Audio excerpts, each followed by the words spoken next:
अगर किसी चीज को पूरे दिल से चाहो तो पूरी कायनात तुमको उससे मिलवाने में लग जाती है। अगर आप 90s किड हैं और मूवीज देखते हैं तो आप यकीनन इस डायलॉग से वाकिफ होंगे। अगर किसी चीज को दिल से चाहो तो पूरी कायनात उसे तुमसे मिलाने की कोशिश में लग जाती है। दोस्तों, हम भी अपनी लाइफ में बहुत सी चीजों की इच्छा करते हैं मगर पैसे ना होने के कारण उसे खरीद नहीं पाते। मगर अमेरिकन मैन कैम लिमहोफ ने ऐसा काम कर दिखाया कि पूरी दुनिया चौंक गई और इसे सलाम पेश किया। कैन ने 1990 में एक मूवी कैनन बॉल रन देखी जिसमें लैम्बोर्गिनी को दिखाया गया था।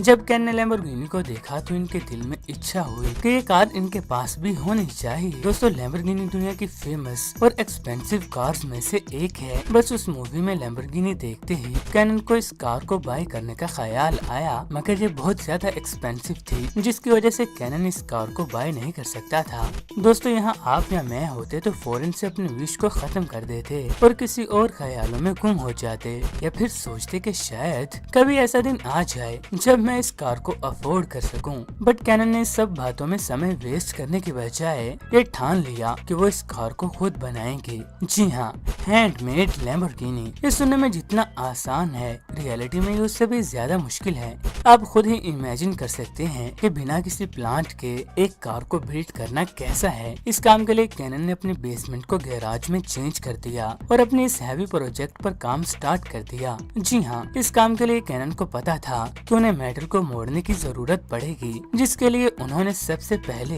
इंग्लिश व्हील टूल का जुगाड़ किया। और जब लैम्बोर्गिनी कार के डिजाइन की बारी आई तो इस काम के लिए वुड का प्रयोग किया गया। जी हाँ, कैनन ने बहुत ही ज्यादा महारत से लकड़ी की मदद से लैम्बोर्गिनी के डिजाइन को बनाया, जो कि देखने में एकदम झकास था। इसे देखकर ये कहा ही नहीं जा सकता था किसी आम इंसान ने बनाया है। कैनन ने एल्यूमिनियम के पीसेस को पर्टिकुलर पार्ट्स में डिवाइड करके उन्हें कार के मखसूस पार्ट्स के आकार में कट किया ताकि इसे आसानी से कार के स्केलेटन पर प्लेस किया जा सके। दोस्तों, इस कार के बॉडी पैनल्स इतनी टेक्निक और महारत के साथ लगाए गए हैं कि इसे देखकर ये बता पाना लगभग नामुमकिन है कि इस कार को घर में तैयार किया गया है। कैनन दिन को जॉब करता और शाम को यानी अपना पार्ट टाइम गैराज में स्पेंड करता, और जब अक्सर इसके फ्रेंड्स वगैरह इसे मिलने आते तो ये अपने गैराज में होता, बट ये अपने फ्रेंड से शेयर ना करता कि आखिर ये अपने गैराज में कर क्या रहा है। और फिर 17 साल तक कैनन अपने गैराज में मेहनत करता रहा, यहाँ तक कि आखिर इसके फ्रेंड्स इसे पागल समझने लग गए।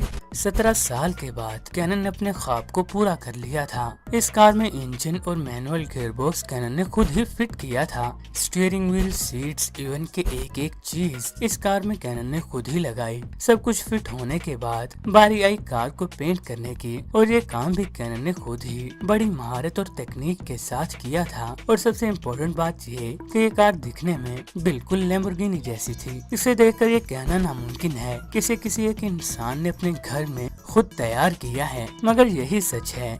17 साल पहले कैनन ने जो ख्वाब देखा था इसने इसे पूरा कर दिखाया। दोस्तों, जब ये कार कंप्लीट हो गई तो तब एक प्रॉब्लम सामने आई। वो ये कि इसे गैराज से निकाला नहीं जा सकता था क्योंकि गैराज की ओपनिंग इस कार के अकॉर्डिंग बहुत छोटी थी। कैनन को अपने गैराज की ओपनिंग तोड़वानी पड़ी और इसके बाद इस कार को बाहर निकाला गया। कैनन की मेहनत और पैशन इस कार से साफ झलक रहा था, और जब इसे मीडिया ने अप्रोच किया तो इसकी स्टोरी बहुत ज्यादा फेमस हो गई।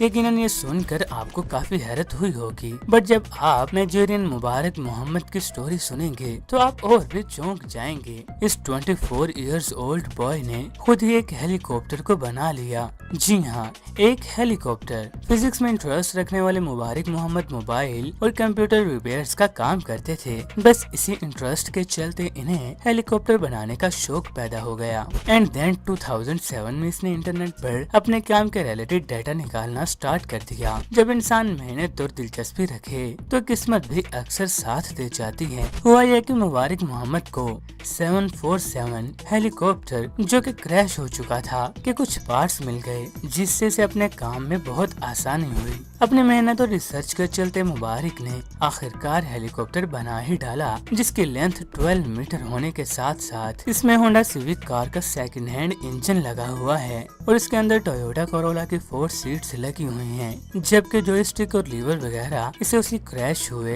हेलीकॉप्टर से मिल गए। और सबसे मजेदार, इस हेलीकॉप्टर के नीचे एक कैमरा भी लगाया गया है जो हेलीकॉप्टर के अंदर एक स्क्रीन से कनेक्टेड है, ताकि फ्लाइंग के दौरान जमीन को सही से देखा जा सके। और यह हेलीकॉप्टर 7 फीट हाइट तक उड़ चुका है। दोस्तों, ये एक तरह से बिल्कुल बेसिक हेलीकॉप्टर है, जिसकी वजह से ये बहुत ज्यादा फ्लाई नहीं कर सकता, बट 7 फीट की हाइट तक भी इसे फ्लाई करवाना, वो भी बिना कोई महारत रखे, कोई आम बात नहीं। इसी तरह ये वीडियो अफ्रीका कीनिया की है, जिसके टाइटल के अकॉर्डिंग ड्रोन को तैयार करने के बाद इसकी फ्लाइट ली जा रही है, बट ये कुछ ज्यादा सक्सेसफुल नहीं लग रही है। दोस्तों, हेलीकॉप्टर के रिलेटेड बहुत सी वीडियोस ब्लैक बॉयज की देखने को मिल जाती हैं, बट इनके हेलीकॉप्टर्स ने कभी फ्लाई किया या नहीं, इसके बारे में कुछ कहा नहीं जा सकता। बहरहाल एक बात तो तय है कि इन सभी चीजों को बनाने के लिए पैशन, मेहनत और लगन की जरूरत है, जो कि इन चीजों को देखकर नजर भी आती है। और इसी पैशन के लिए मैं इन सभी को सलाम करता हूँ। अगर आप किसी को अभी तक सलाम करने पर मजबूर नहीं हुए, तो अब जो कहानी आप सुनेंगे उसे सुनने और देखने के बाद यकीनन आप भी सलाम करने पर मजबूर हो जाएंगे। ये हैं रशियन मैन, जिनके पास घर बनाने के लिए पैसे नहीं थे और इन्होंने बिना पैसों के अपने घर को बिल्ड कर दिखाया। और पेवल गेटसोव को ये घर बिल्ड करने में 20 साल लगे। अपने ड्रीम होम को बिल्ड करने के लिए जो मटेरियल पेवल ने यूज किया, वो सब का सब इन्हें नेचर ने दिया। और आपको पता है कि नेचर किसी भी चीज के लिए चार्ज नहीं करती। इस घर का ज्यादातर हिस्सा पत्थरों से बनाया गया है, जो कि पेवल ने करीबी समुद्र के किनारे से 20 साल तक पकड़े। और इसलिए इस घर में पत्थरों के अलावा और चीजों का भी प्रयोग किया गया है, बट जो भी चीजें इस घर के कंस्ट्रक्शन में यूज हुई, वो सब के सब पेवल ने आसपास से ही कलेक्ट की थी। और इन चीजों में लकड़ी भी शामिल थी। पेवल और इनकी बीवी इसी घर में रहते हैं और वो खेती बाड़ी करके अपना गुजर बसर कर रहे हैं। दोस्तों, आपने भी कभी अपनी लाइफ में ऐसा काम किया है? अगर हाँ, तो आप मुझे कमेंट बॉक्स में अपना एक्सपीरियंस शेयर कर सकते हैं।